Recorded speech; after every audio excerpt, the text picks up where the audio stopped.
কত করে মামা, কত করে ডাব? কত? আবার বাম্পা, তারপরে ডান বাম। বাংলাদেশের পতাকা লাগানো সেগুলা, সাম্পানগুলা। ইনানি বিচের সাথে তুমি ডাব পেতেছো? ভালো লাগতেছে তোমার বন্ধু? ভালো আছে, পানি ভর্তি পুরো। হ্যাঁ মাশাআল্লাহ। রাতের মেরিন ড্রাইভ দেখে নিন,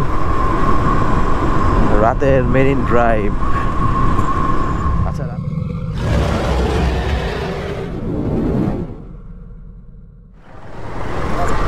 ইনানি ব্রিজ যাওয়ার আগ মুহূর্তে এই ব্রিজটা পরে, এই ব্রিজটা খুব সুন্দর লাগে দেখতে, যদিও এটা অ্যাজ ইউজুয়াল নর্মাল, বাট সুন্দর লাগে।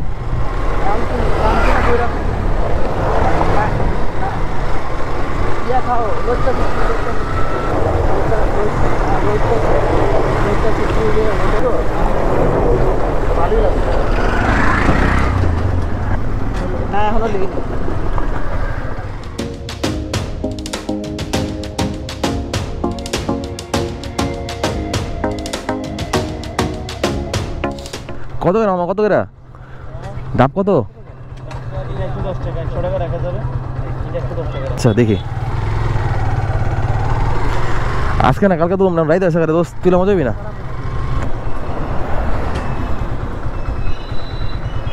এখানে নামাইলাম কারণ হচ্ছে যে এখানে কিছু হোক বা না হোক, এখানে যে সাম্পান আছে, সাম্পানের ছবিটা জোস, মানে সাম্পানের সাথে ছবি তোলার আমার অনেক ইচ্ছা, কিন্তু কখনো তোলা হয়নি, এখন সেটাই তুলবো। চলেন এই সাম্পানের লোকের ছবি তুলুন। নাম এই হচ্ছে সাম্পান, সম্ভবত এটা ইনানি বিচের আন্ডারই মনে হয় পড়ছে। ইনানি বিচটা হচ্ছে ওইখানে আর একটু সামনে আর কি। আর এই হচ্ছে সাম্পানগুলো জোস লাগে, এখানে ছবি তুলবো তাই থামলাম। এখানে আবার পানি দেখতেছি না। আচ্ছা চলেন, এই আয় আয় ইসমাইল, তাড়াতাড়ি আয়। ওই কালকে এখানে আসা হবে কি না তাও ঠিক নাই, এই জন্য আগে ফাঁকে এখানে ছবি তুললা নেই, পরে আসতে পারবো কি না, সময় না থাকলে কালকে সুইমিং টুইমিং করে যদি সময় না পাই, আবার কালকে কিছু হালকা পাতলা কেনাকাটা করার ইচ্ছা আছে, দেখি কি করা যায়। কিন্তু আমাদের লেট হয়ে গেছে যার কারণে প্রবলেম। চলেন সমুদ্র দেখার জন্য আরেকটি ছোট সমুদ্র পার করতে হবে, আবার ডেবে যাই বালুতে। চলেন দেখেন কীভাবে পার হই। প্রথমে বাম পা আগায় দিই, হ্যাঁ এই যে বাম পা, তারপরে ডান পা, তারপরে আবার বাম পা, তারপরে ডান বাম। এভাবে করে আগাতে হচ্ছে, পা একটু ভিজে গেছে, প্যারা নাই, চিল এই করে। কে বাংলাদেশের পতাকা লাগানো সেগুলা, সাম্পানগুলা। বন্ধু পানি নিয়ে হাঁটতেছে, হেলমেট নিয়েও হাঁটতেছে।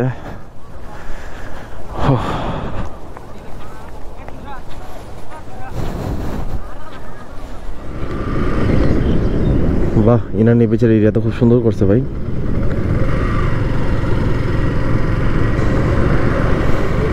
আমরা চলে আসলাম ইনানি বিচে, রাত হয়ে গেল, অলমোস্ট 6টা ধরেন 40-50 বাজেই মনে হয়। এই ব্রিজটা পার হলে ইনানি বিচ। আজকে গাড়ির লাইটগুলো অতিরিক্ত মাথা চোখে লাগতেছে, কেন লাগতেছে আল্লাহ জানে।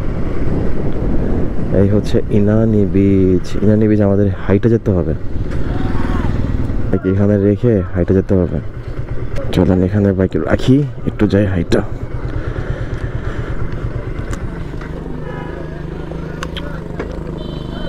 চলেন নিচে নিয়ে যাই হোন্ডা, নিচে তো যাওয়া যায়, আসেন নিচেই যাই।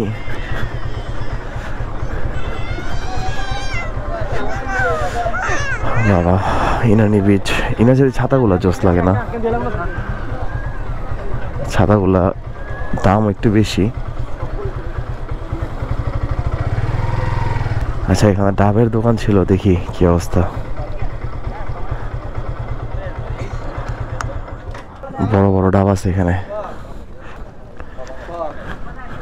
এখানেও মার্কেট আছে, কিন্তু খারাপ না, ভালোই মার্কেট এখানে। ইনানি বিচে সবচেয়ে বড় ডাব পাওয়া যায়।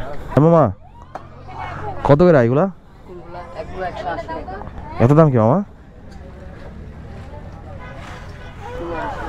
হ্যাঁ গাছের জিনিস এত দাম? এই ডাবের দাম নাকি 180 টাকা ভাই। গরিবের দিন শেষ ভাই। হ্যাঁ,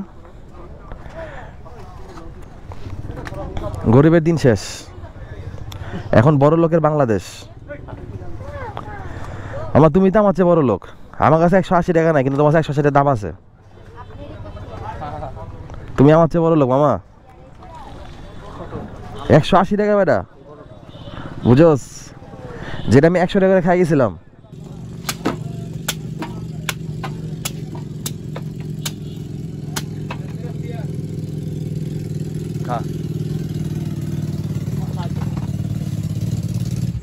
বন্ধু টেস্ট করো, পানি তো মাশাআল্লাহ ভালোই দেখা যাচ্ছে। পানি আমার একটা ফ্রেশ দেখাই দিয়েন বন্ধু। ইনানি বিচের সাথে তুমি ডাব খাইতেছো, ভালো লাগতেছে তোমার বন্ধু? ভালো আছে, পানি ভর্তি পুরো। হ্যাঁ মাশাআল্লাহ, মাশাআল্লাহ, মাশাআল্লাহ। আল্লাহর ফল, আল্লাহ দিছে। এটা হচ্ছে আমার জন্য কাটা হচ্ছে। এর আগে আমি এখান থেকে খাই গেছিলাম, বুঝছো? ওইখান থেকে খাইনি এর আগে।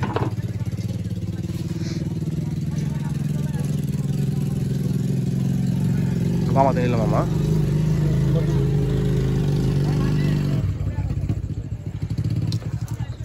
কি রে, তুই ডাব খাই আমি আসছিস নাকি? এত বড়টা সীতাকুণ্ডে খাইছিলাম, বুঝছস? ওই ডাব আমি জীবনে বলুম না, আমার এটা এখনো খালি মনে হয় সীতাকুণ্ডে। আচ্ছা, এটা আপনারা কই থেকে আনেন? টেকনাফ থেকে? সেন্ট মার্টিনের নাকি?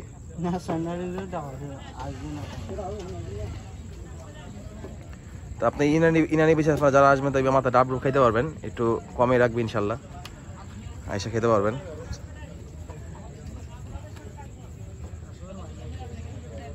তো গাইস, আমরা ইনানি বেস থেকে বের হয়ে গেছি। বের হয়ে প্রচণ্ড পরিমাণ মশা ছিল, একটু বসতে চাইছিলাম কিন্তু বসতে পারি নাই, কারণ হচ্ছে অনেক মশা ছিল, মশা কামড়াতে ছিল, পাটা ফুলে ফেলেছে কামড়া, তার মধ্যে পরে আসছি হাফ প্যান্ট। তো যাই হোক, এখন বের হয়ে গেছি। তো বের হয়ে এখন যাচ্ছি হচ্ছে কক্সবাজার শহরে। চলেন, কক্সবাজার শহরে যে ভাইয়ার একটা কাজ আছে, সেই কাজটা হলো বাইকটা ওয়াশ করাতে হবে। দেখি কোথায় ভালো ওয়াশ করানো যায়। চলেন, রাতের মেরিন ড্রাইভ দেখে নিন। রাতের মেরিন ড্রাইভ, আচ্ছা, রাতের বেলা মেরিন ড্রাইভ দেখলে মনে হয় কি যে আমি গ্রামের কোনো রাস্তায় মানে বাইক চালাইতেছি, কারণ বাম পাশে অন্ধকার হওয়ার কারণে কিন্তু সমুদ্র দেখা গেছে না, তো সেই ফিলটা কিন্তু আসতেছে না। এমনি মনে দেখে মনে হয় কি যে গ্রামের কোনো রাস্তা বাইক চালাইতেছে আমরা।